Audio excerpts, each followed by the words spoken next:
สบายดีจ้าสบายดีพี่น้องสบายดีสุขุซนสวัสดีจ้ากล้องจะเป็นยังเปิดมาได้หักแจ้งเตือนอยู่นี่แหละ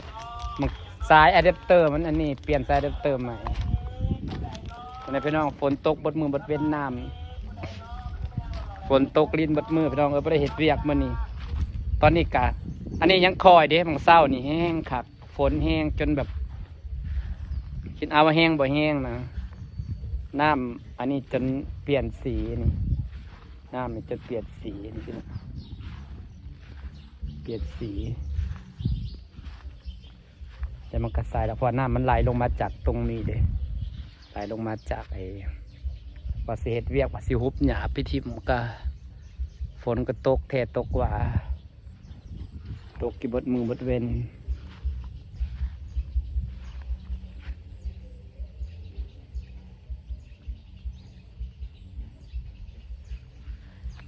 ตกลิ้นอยู่แฉะฝนก็ได้พี่น้องเอ้ยลิ้นได้ลิ้นดีฝนตกลิ้นอย่างสิปลาสิบกขึ้นมากินเลยเนาะงานเนี่ยนิ่มย่างนะวันนี้เราได้จอกมาแล้วเด้อจ้า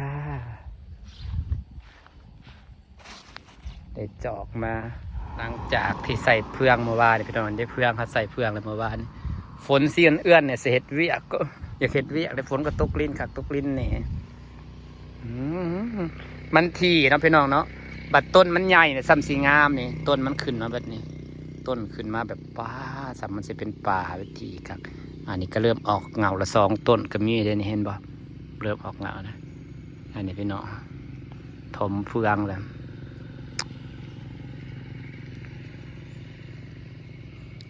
เดี๋ยวจังสิไปหาเฟืองสิไปขอซื้อน้ำสวรรค์เลยไปหาซื้อน้ำสวรรค์ไปเลยน้ำสวรรค์แล้วก็เพิ่นมีเฟืองก่อนเนาะขอซื้อน้ำเพิ่นจาก2 ก้อน3 ก้อน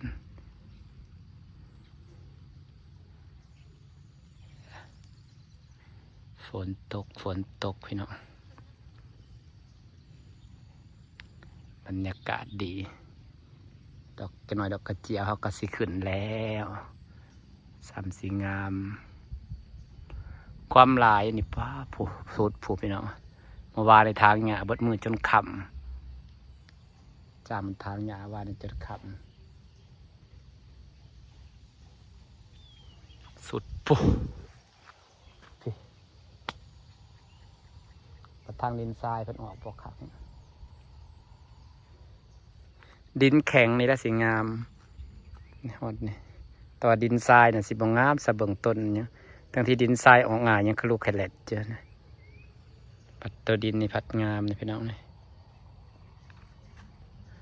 ฝนตกเบิดคืนเมื่อคืนนี่น่ะแห้งพี่น้องมึงนี่น้ำจะเต็มที่เต็มแดนแต่น้ำสระข่อยก็สิขึ้นประมาณข่อยสิมาเก็บหญ้าพวกนี้ออกแล้วข่อยสิเอาหญ้านี่มาปลูกเลยนี่อันนี้คือมันเป็นหญ้าคุ้มดินอันนี้ก็ข่อยปลูกได้พี่น้องมันกำลังเริ่มลามเสียแล้วก็สิปลูกเพิ่มอีกให้มันหนาเพราะว่ามันขึ้นกับสีเขียวว่าสิปลูกหญ้านวลน้อยต่อกันเบิดงบไปเลยพี่น้องเอาปลูกแต่ใจในกลางมันนี่แหละจังหน่อยจะวางนี่มันเจือดแล้วมันต่ำเนาะสามันเดียวหญ้าพวกนี้ก็ขึ้นทมแล้วก็ตัดหญ้าเป็นเรียบมันนี่จังหน่อยหญ้ากระทม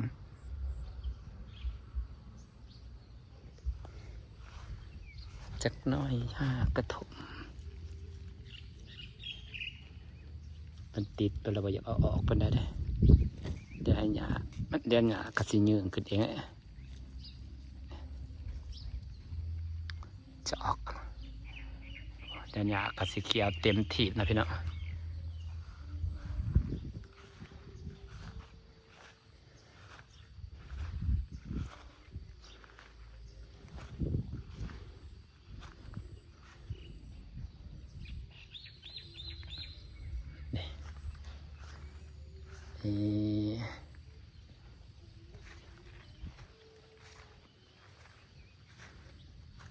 ทางหญ้าปลูกหญ้า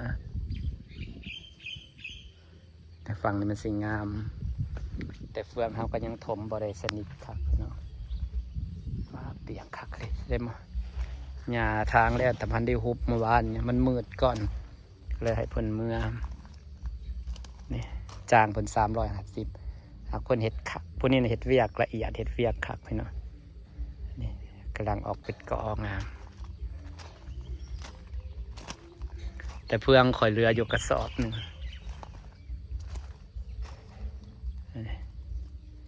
สอบหนึ่งก็จะมาปูต้นไว้ก่อนซ้ำหนึ่งก็เราจะเอาเพื่องไงมาใส่แดดออก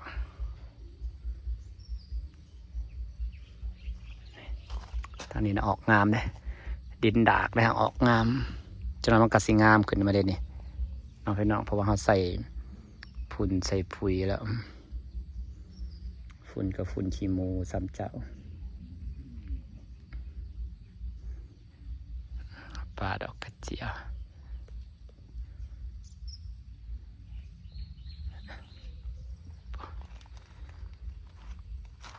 ทางแจนี่แห่งงาม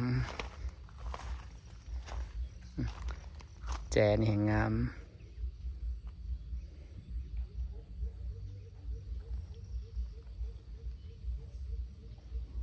บรรยากาศอยากตัดต้นไม้ไปซ้ำเพราะปานนั้นนี่งามอยากตัดต้นไม้ไปซ้ำไว้กันเลยกระถางต้นไม้มีแต่กระถางซ้ำมันต้องใส่กระถางเขาไอ้บางกระถางต้นไม้ในบ้านก็ตัดกิ่งไม้ไปซ้ำไว้หลายๆเพราะว่า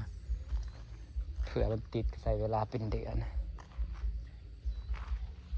เพื่อนเนี่ยถ้าอยากได้เน่คนก็เอาให้ฟรีในบ้านเลยเขาไปเอามาเอาเด้อจอก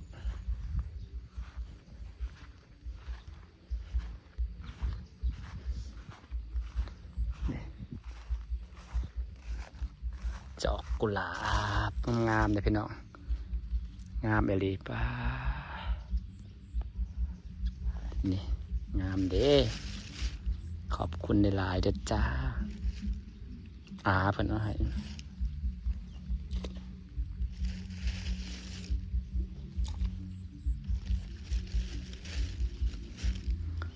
จะได้มาเห็ดเสือกกันไว้มันลอยไปได้ทั่วที่ได้แบบนี้มันอยู่เป็นจุ่ม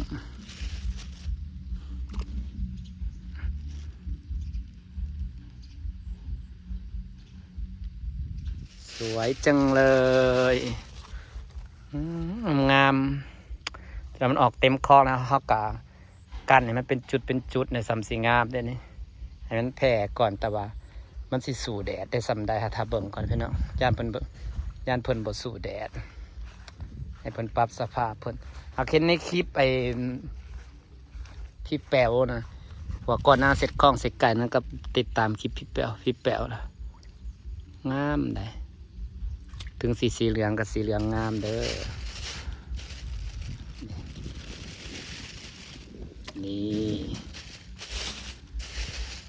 บ่ฮู้ว่าเพิ่นสิมักแดดหรือบ่มักแต่เห็นในคลิปพี่แป๋วนะงามเราอยู่ในคลองนะคลองใส่ไก่เดี๋ยวนี้แหละแต่มันก็มีห่มไม้ลำไรนำเด้งามเด้ขอบคุณจ้าขอบคุณเด้อผู้ที่ให้มีเพิ่นเห็นเฮาโพสต์ไปอยากได้เพิ่นก็ให้ไปเอาซื่อๆบัดนี้เฮาก็สิมาตอก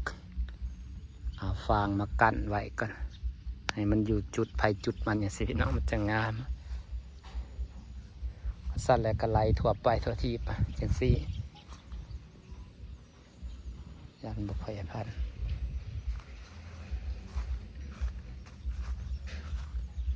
อยากเห็ดเวียกแล้วไปเห็ดกินก่อนสิมาเห็ดเวียกสิมาขยาย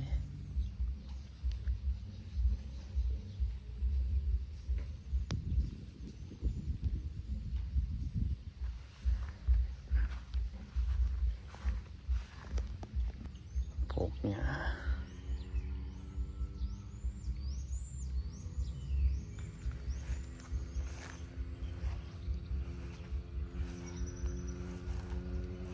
สั่งแต่หยาคายได้เนาะพี่น้อง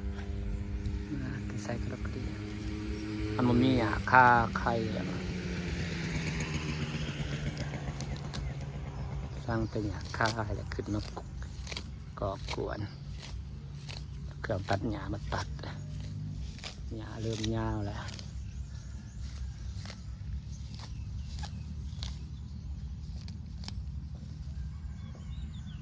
ฝนตกแห้ง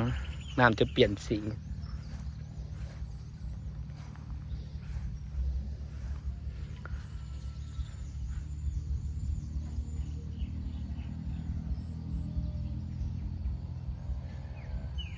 ได้ฝากบรรยากาศไว้สักนี้แหละจ้าพี่น้องขอบคุณทุกคนนะจ๊ะขอบคุณนะจ๊ะจอกมันไหลไปตัวทีเนาะเดี๋ยวจังหาแนวมากันไว้ให้มันแพงก่อนฝนตกแห้งหลายพี่น้องเบิ่งหักซ้ำฝนตกแห้งหลายหักซ้ำมันงามโพดมันหนักในใบเป็นบักใหญ่ๆเนี่ยไหลจามมากับเป็นห้อยหลีอยู่นี่แต่โดนนั่นแหละแต่เมื่อนางแกะแล้วก็สร้างมันเอาไว้งาเดียวนี่แหละ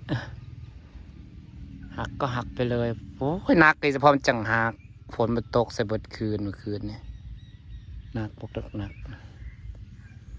เอาไว้งาเดียวแหละงาเดียวกับเกินทนเลยนี่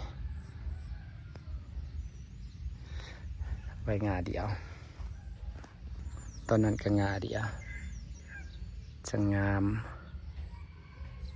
ต้องดูแลตลอดนะคะพี่น้องจ้าอันนี้ก็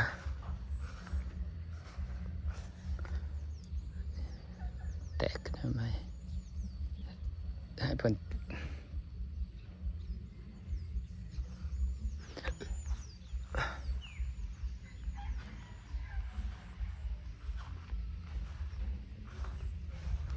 นี่งาเดียว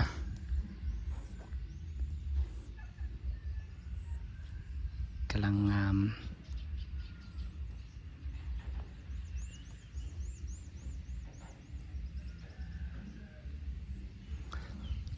สิฝากบรรยากาศไว้ซ้ำนี่แล้วจ้าพี่น้องจ้าฝากไปฝากอีกอย่างตัวนี้ออกอันนี้เป็นยอดใหม่